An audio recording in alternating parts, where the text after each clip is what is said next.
Everyone, welcome back to the channel. तो आज मैं आपके लिए लेकर आई हूँ क्लास 10 से एक और इम्पॉर्टेंट पोएम जिसका नाम है अमांडा।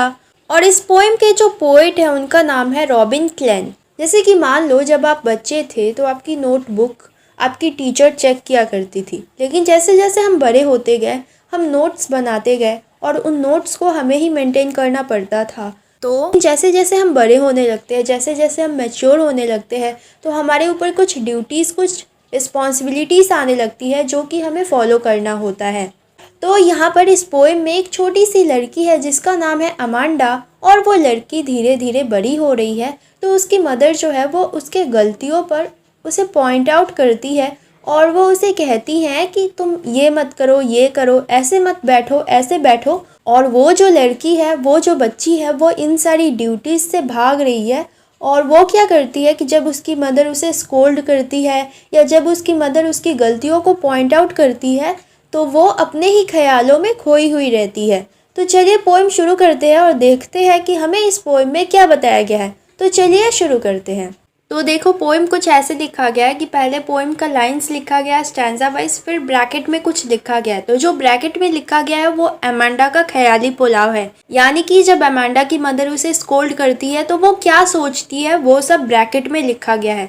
तो यहाँ पर जो पोइटेस है वो अमांडा के बारे में बताती है। अमांडा जो कि एक छोटी सी लड़की है और वो जब भी गलती करती है तो उसकी मदर जो है वो उसकी गलतियों पर उसे टोकती है, और तब जो अमांडा है वो अपने ही ख्यालों में खोई हुई रहती है। तो देखो अमांडा जो है वो अपने नाखूनों को चबा रही होती है, तभी उसकी मदर जो है वो आती हैं और वो उसे टोकती हैं कि अमांडा ये क्या कर रही हो तुम, नाखून मत चबाओ, ये बहुत ही बुरी आदत होती है। फिर अमांडा जो है वो अपने कंधों को झुकाए हुए बैठी हुई रहती है, यानी कि वो एकदम लेजीली अपने कंधों को, अपने शोल्डर्स को झुकाए हुए बैठी हुई रहती है। तो उसकी मदर आती है और वो कहती हैं कि अमांडा ये कैसे बैठी हो, स्ट्रेट बैठो अमांडा, यानी कि उसकी मदर उसे राइट पोस्चर में बैठने के लिए कहती हैं। तो इस टाइम पर जब उसकी मदर उसे स्कोल्ड कर रही होती है तो वो अपने ही ख्यालों में खोई हुई रहती है। वो इमेजिन करती है कि वो एक बड़े से गहरे से हरे रंग के समुंदर में है और वो वहाँ पर अकेली रहती है, यानी कि वो सोचती है कि वो एक जलपरी है और वो वहाँ पर अकेली रहती है और वो समुद्र की लहरों में बहती चली जा रही है और वो वहाँ पर रिलैक्स कर रही है। तो अब अमांडा की मदर जो है वो फिर से आती हैं और वो कहती है कि क्या तुमने अपना होमवर्क पूरा किया अमांडा, क्या तुमने अपना रूम साफ किया। फिर वो कहती है कि याद करो अमांडा, मैंने तुमसे तुम्हारे जूते साफ करने के लिए कहा था। तो जब अमांडा की मदर उससे ये सारे क्वेश्चंस कर रही होती हैं तो अमांडा जो है वो अपने ही ख्यालों में खोई हुई रहती है। तो अमांडा जो है वो सोच रही होती है कि वो एक ऑर्फन है, वो एक अनाथ है और वो इधर उधर स्ट्रीट्स में घूम रही है। तो इसका मतलब यह है कि अमांडा जो है वो इमेजिन करती है कि अगर उसके पास पेरेंट्स नहीं होंगे, अगर वो अनाथ होगी तो वो फ्रीली इधर उधर स्ट्रीट्स में घूम पाएगी, वो अपने नंगे पैरों से स्ट्रीट के ऊपर डिजाइन्स वगैरह बनाएगी। तो हम कह सकते हैं कि अमांडा की जो थिंकिंग है वो उसके मदर के बिल्कुल ऑपोजिट है। उसकी मदर जो है वो अमांडा को नीट एंड क्लीन रखना चाहती है, लेकिन यहाँ पर जो अमांडा है वो नंगे पैरों के साथ घूमना चाहती है और वो डस्ट के साथ खेलना चाहती है। इसके अलावा जो अमांडा है वो अपने मदर के कांस्टेंट इंस्ट्रक्शंस की वजह से, यानी कि उसकी मदर जो है वो उसे बार बार टोकती है, इसकी वजह से वो इतना फेड अप हो गई है कि वो खुद को इमेजिन करती है एक ऐसे प्लेस में जहाँ पर आसपास पूरी शांति है और वो शांति उसके लिए बहुत ही ज़्यादा प्रीशियस है। फिर वो कहती है कि उसे जो फ्रीडम मिली है वो बहुत ही ज़्यादा स्वीट है। तो यहाँ पर कहने का मतलब यह है कि अमांडा जो है वो कहना चाहती है कि जब भी वो अपने मदर के साथ होती है तो वो खुद को फ्री फील नहीं करती है। और एक बात यहाँ पर जो अमांडा है वो खुद को अनाथ इसलिए बताती है क्योंकि जब वो अनाथ होगी तो उसके पास कोई घर नहीं होगा, उसके पास कोई रूम नहीं होगा जिसे उसे क्लीन रखना पड़ेगा, या उसके पास कोई जूते नहीं होंगे जिसको उसे क्लीन करना पड़ेगा।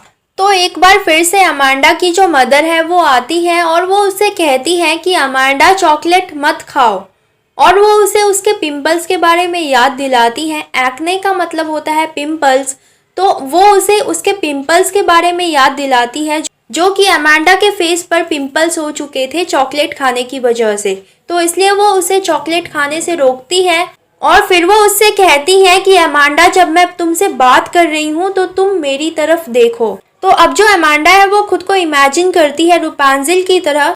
तो रूपांजल जो है वो एक फेरी टेल की कैरेक्टर है, एक परियों की कहानी की कैरेक्टर है, जिसको एक टावर में एक चुड़ैल ने कैप्चर करके रखा हुआ था, यानी कि जिसको एक चुड़ैल ने एक टावर में बंद करके रखा हुआ था। और रूपांजल जो है वो अपने लंबे बालों को टावर से नीचे गिराती थी और वो चुड़ैल उस लंबे बालों से चढ़कर ऊपर आया करती थी। तो यहाँ पर जो अमांडा है वो खुद को रूपांजल की तरह क्यों इमेजिन करती है, क्योंकि उसे लगता है कि वो उस टावर में बहुत ही पीसफुली और फ्रीली रह पाएगी।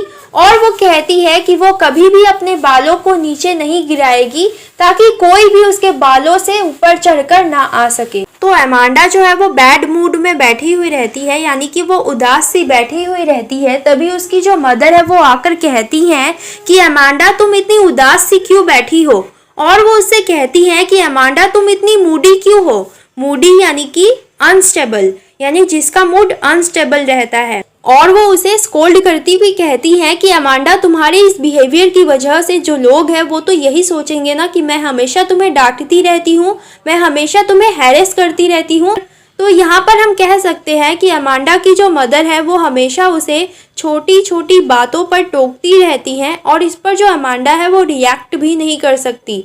अगर वो रिएक्ट करती है, अगर वो अपने इमोशंस को एक्सप्रेस करती है और वो इमोशनल हो जाती है, तो इससे अमांडा की मदर की प्राइड जो है वो कम हो जाती है और वो उसे स्कोल्ड करती हुई कहती हैं कि अमांडा तुम्हारे इस बिहेवियर की वजह से लोग तो यही सोचेंगे ना कि मैं हमेशा तुम्हें डांटती रहती हूँ, जिसकी वजह से तुम्हारा जो मूड है वो अनस्टेबल रहता है। मैं तुम्हें हमेशा स्कोल्ड करती रहती हूँ जिसकी वजह से तुम्हारा मूड ऐसा है। वैसे आप लोगों को भी टोका जाता होगा, तो किस बात पर सबसे ज़्यादा आप लोग को टोका जाता है मुझे कमेंट सेक्शन में ज़रूर बताना। और ये था हमारा पोएम। आई होप आप लोग को समझ में आ गया होगा। तो मिलते हैं आपसे नेक्स्ट वीडियो में एक और नए टॉपिक के साथ। तब तक के लिए हंसते रहिए, खुश रहिए।